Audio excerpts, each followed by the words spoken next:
Ragyognak a harmadcseppek, anyák napja hajnalán. Kinyílott a vazsarózsa, rég ne felejts tulipát. Neked adom anyák napján, édes kedves anyukám.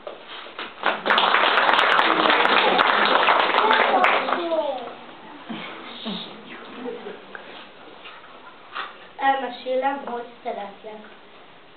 Mikor járni tanítottál, lehajoltál hozzám. Azt súgtad, hogy rávakítsam, megcsókoltad orcám. Ölelgettél, szirógattál, ápoltad a lelkem. Kedves szóval szerelgettél, bármi rosszat tettem.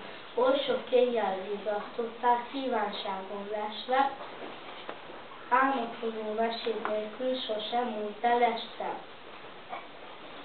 Beszélni is tanítottál, szívesen mesélek, elmesélem szép napon, hogy szeretlek téged. Ahogyan a barna mackók szeretik a mézet, édes, drága, jó anyácskám, úgy szeretlek téged.